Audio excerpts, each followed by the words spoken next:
నమస్తే అండి రామారావు గారు. నమస్తే అమ్మా. రామారావు గారు, ప్రస్తుతం ఇండస్ట్రీలో పవన్ కళ్యాణ్ పవన్ వర్సెస్ బన్నీ, అవును, ఇరకాటంలో ఒక మైత్రి అంటూ ఒక న్యూస్ చక్కర్లు కొడుతుంది. మైత్రి మూవీ మేకర్స్. సో వినడానికి బాగుందని పవన్ వర్సెస్ బన్నీ, ఇరకాటంలో మైత్రి అంటున్నారు. ఏంటి పాపం ఈ అసలు మైత్రి మూవీ మేకర్స్ కి వీళ్ళిద్దరితో వచ్చిన గొడవ? నాకు ఎవరో ఈ బండి ఆలోచన విధానం మార్చుకోవాలేమో అనిపిస్తుంది. ఎందుకంటే అసలు చిరంజీవి గారు లేకపోతే బన్నీ ఎక్కడమ్మా? ఆయనేమో పూలబాటు వేశారని చెప్పింది నువ్వే. ఇప్పుడేమో నేనే మెగాస్టార్ అని ఎవరో కూసినట్టయితే, అంటే అల్లు అర్జునే మెగాస్టార్ అని వర్మ లాంటి ఏదో పిచ్చోడు కోతలు కూసినట్టయితే ఆ కోత పడుకొని నువ్వు మెగాస్టార్ అనుకుంటే ఎలాగా? పవన్ కళ్యాణ్తో నీ జీవితాన్ని పోల్చగలవా? ఈ ఇరకాట ఏముంది, నువ్వు తెచ్చిపెట్టుకుందే. ఇప్పుడు అటాక్ ఇవ్వడము ఎవరికైనా అటాక్ ఇవ్వచ్చు.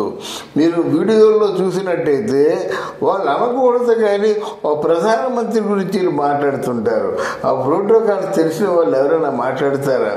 ఒక ముఖ్యమంత్రి గురించి ఏమో ఎండు చేపలు అమ్ముకున్నాడు ఏదో వాళ్ళు మాట్లాడతారన్నమాట. నిజానికి వాళ్ళు మాట్లాడగలరా? అంటే మన ప్రజాస్వామ్య దేశంలో అంటే అది వాక్ స్వాతంత్ర్యం ఉంది కనుక ఎవరు తోచిన విధంగా వాళ్ళు మాట్లాడుకుంటున్నారు. కానీ అలా మాట్లాడుకోవడం ఏమిటి? అందువల్ల ఇక్కడ నాకు తెలిసి బండి మన ఎవరు పవన్ కళ్యాణ్ జోలికి రావడం మంచిది కాదు. ఆయన సినిమాతో పోటీ పడడం మంచిది కాదు. యాక్చువల్గా మనం ఒక విషయం మాట్లాడుకుందాం రామారావు గారు. అసలు ఈ ఇష్యూ స్టార్ట్ అయింది ఎక్కడ? నేను చెప్పను బ్రదర్ దగ్గర నుంచి. ఎప్పుడు జరిగింది? ఏదో సమ్ మూవీ ఈవెంట్కి వెళ్ళినప్పుడు ఇలా ఎప్పుడైతే అల్లు అర్జున్ గారు స్టేజ్ మీదకి వచ్చారో, అది అల్లు అర్జున్ గారి సినిమా కూడా కాదు, వేరే వాళ్ళ సినిమా. కొంచెం ఒకరికొకరు సపోర్ట్ చేసుకుంటున్నారు కాబట్టి సపోర్ట్ ఇవ్వడం కోసము అల్లు అర్జున్ గారు స్టేజ్ మీదకి వెళ్ళి మైక్ పట్టుకోగానే పవన్ కళ్యాణ్ పవన్ కళ్యాణ్ పవన్ కళ్యాణ్ అని అరిచారు. ఇప్పుడు మనం వేరే సినిమాకి ప్రమోట్ చేయడానికి వెళ్ళాము, వాళ్ళకి సపోర్టివ్ గా మనం మాట్లాడాలి. మెగా ఫ్యామిలీ నుంచి ఎవరు వచ్చినా, అంటే ఇప్పుడు పవన్ కళ్యాణ్ గారు అంటే నాకు చాలా ఇష్టం. ఆయన సినిమాలు, ఆయన ముఖ్యంగా ఖుషి సినిమా ఎన్నిసార్లు చూసినా చూడాలనిపిస్తుంది. మన తమ్ముడు, ఈ సినిమాలన్నీ.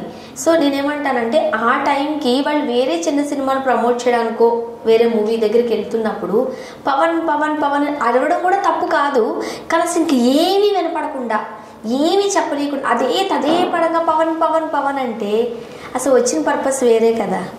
మన అభిమానాన్ని చాటుకోవడం తప్పులేదు, అందరికీ ఇష్టమే. కానీ వేరే వాళ్ళకి సపోర్టివ్ గా వెళ్ళినప్పుడు ఈ వ్యాఖ్యలు చేయడం ఎంత? అందుకే ఆ రోజు అల్లు అర్జున్ గారు నేను చెప్పను బ్రదర్ అన్నారు, కానీ ఆయన్ని కించపరిచినట్టు మేనమామ ఆయనకి అది కాదు. లేదు, అల్లు అర్జున్ కి పవన్ కళ్యాణ్ కి ఎప్పటి నుంచో డిఫరెన్సెస్ ఉన్నాయి. అప్పటి నుంచే స్టార్ట్ అయింది. అలా అనుకుంటే నిన్న కాక మొన్న నాగబాబు గారు పవన్ కళ్యాణ్ ఆయన కూడా అన్నారు నేను చెప్పను బ్రదర్, మీరు ఏదన్నా మీకు అభిమానం ఉంటే ఓట్లేసి గెలిపించుకోండి, నేను అనను పవన్ కళ్యాణ్ అని అన్నారు. అవును అన్నాడు. అది కూడా చెప్పండి, ఆ టైంలో అలానే స్పందించాలి. దాన్ని ఎందుకు ఫ్యాన్స్ అర్థం చేసుకోకుండా వీళ్ళ మధ్య ఏదో గొడవలు ఉన్నట్టు సృష్టిస్తుంటూ ఉంటారు? అంటే ఇక్కడ మీకు తెలిసింది కొంత తెలుసు, కానీ ఆయన అల్లు అర్జున్ తాలూకు మాటలు మీరు ఒక మీటింగ్లో మాట్లాడిన మాటలు మీరు వినలేదు. మా నాన్న ఏదో చిరంజీవి గారి నొక్కేసినట్టు, మా నాన్న ఏదో చిరంజీవి ప్రాపర్టీస్ వెనకేసుకున్నట్టు, మా నాన్న ఏదో డబ్బు కట్టలు నొక్కేసినట్టుగా వాళ్ళు కొంతమంది అనుకోవచ్చు. కానీ నాన్నకి ఎందుకు ఏ పని వద్దు, వాళ్ళ జోలికి వెళ్ళొద్దని నేనే చెప్పి ఇంట్లో కూర్చోబెడుతున్నానని చెప్పాడు. అది మరి రాంగ్ కదా? అది రాంగ్ కదా? మీ నాన్న నొక్కేశాడో లేదో, ప్రజారాజ్యం పార్టీలో సీట్లు ఇవ్వాలంటే సీట్లు ఇచ్చేటువంటి బాధ్యత మీ నాన్నకే అప్పచెప్పాడు. వాళ్ళందరూ చెప్తున్నారు సీటుకేమో 100 కోట్లు అడిగాడని చెప్పి. మరి ఏది నిజమో మనకు తెలియదు కదా. దాని పౌరుషం ఎందుకు? కలిసి ఇద్దరు ఉన్నప్పుడు కలిసే ఉండాలి. ఆ మాటలు గాలికే పోతాయి, నిజమైతే నిలబడతాయి, నిజం కాకపోతే గాలిలో కలిసి కొట్టుకుపోతాయి అన్నమాట. ఒకటి. రెండోది, ఒంటికాల మీద లేస్తున్నాడు. అంటే మెగాస్టార్ తాలూకు ఫ్యామిలీ అంటే ఒంటికాల మీద లేస్తున్నాడు. తప్పు కదా? పోయినట్టయితే ఈయన మెంటాలిటీ ఎలాడదు, పవన్ కళ్యాణ్ మెంటాలిటీ ఎలాడది. ఈయన ఒంటికాల మీద వేస్తాడు, ఆయన ఒంటికాల మీద వేస్తాడు. ఇద్దరు ఒక ఈక్వల్ క్యారెక్టర్ ఉన్నోళ్ళు అడిగితే రెండు కుటుంబాలు తలపట్టుకొని తెస్తాయన్నమాట. ఈయనకెందుకు పవన్ కళ్యాణ్తో పోటీ పెట్టుకోవడం దేనికి? ఈయన పవన్ కళ్యాణ్ సరితూగుతాడా? అల్లు అర్జున్ అంటే ఒక 100 మంది 1000 మంది కొంచెం అని గోన పెడతారు. అదే పవన్ కళ్యాణ్ అంటే అక్కడ కూర్చున్న 1,00,000 మందికి కూడా కేరింతలు కొడతారు. ఆయనతో నువ్వు ఈక్వల్ అవుతావా? ఇప్పుడు మద్రాసు ఉంది, మద్రాసులో ఏ ఆర్టిస్ట్ అయినా సరే సూపర్ స్టార్ రజనీకాంత్ లాగా స్పందిస్తారా? వాళ్ళకి వచ్చేసింది అంతే, తాండం వచ్చేసింది. నువ్వు మంచి చెప్తున్నావు చెడ్డ చెప్తున్నావు తీసి పక్కన పెట్టు. పవన్ కళ్యాణ్ అనే పేరు వస్తే అరుస్తారు, ఎన్టీ రామారావు గారు అనే పేరు వస్తే అరుస్తారు. దాన్ని చెడ్డగా భావించవలసిన అవసరం లేదు. సాధ్యమైనంత వరకు వాళ్ళకి ఏదో సాధ్యమైనంత వరకు వాళ్ళకి ఏదో అసౌకర్యం కలగకుండా మనం చూసుకోవాలమ్మా.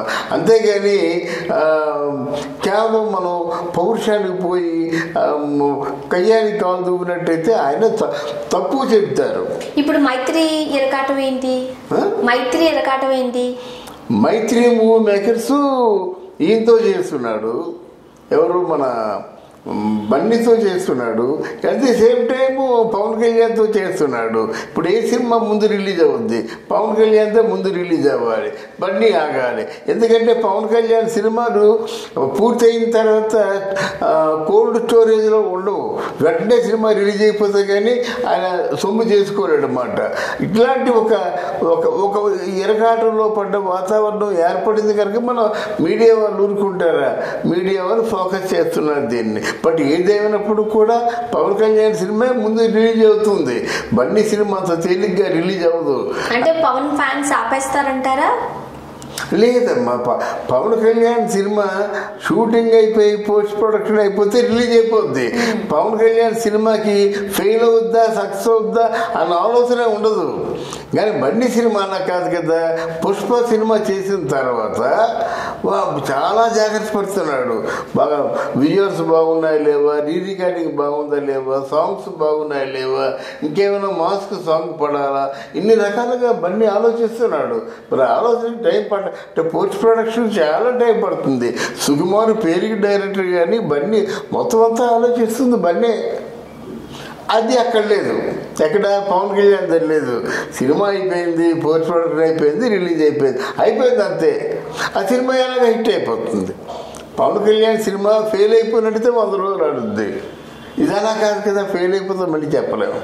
అది అందువల్ల కొంచెం జాగ్రత్తలు తీసుకుంటాడు, టైం తీసుకుంటాడు. ఓకే, సో ఏది ఏమైనా ఒక నిర్మాణ సంస్థ అనేది ఏ హీరోతోనన్నా సినిమాలు చేయగలగాలి, చేయాలి కూడా. బట్ వీళ్ళు కాస్త ఇబ్బందుల్లో ఉండి ఆ నిర్మాణ సంస్థ నిరకాటంలో పెట్టడం ఎంతవరకు కరెక్ట్ అంటారు? నిర్మాణ సంస్థలు వాళ్ళు చాలా తెలివైన వాళ్ళమ్మా. వాళ్ళు ఎందుకు సినిమా బాగు రావడం కోసం ఆలస్యం చేస్తారు, ఆలస్యం చేస్తారు. కానీ సినిమా బాగుంటే వెంటనే అమ్మేసుకుంటారు కదా. ఓవర్సీస్ మార్కెట్ అమ్మేస్తారు, ఇండియా అంతా అమ్మేస్తారు, మ్యూజిక్ ట్రాక్ అమ్మేస్తారు. వాళ్ళ సినిమాకి ఎంత అయింది? సపోజ్ ఒక 200 కోట్లు అయింది అనుకోండి, 200 కోట్లు అంటే 400 కోట్లకు అమ్ముతారు. మనీ రియలైజేషన్ 100 కోట్లు అంటే హ్యాపీగా సినిమా చేసుకున్నందుకు ఫలితం దక్కినట్టు కదా. Thank you so much. Thank you అమ్మా, థ్యాంక్ యూ వెరీ మచ్.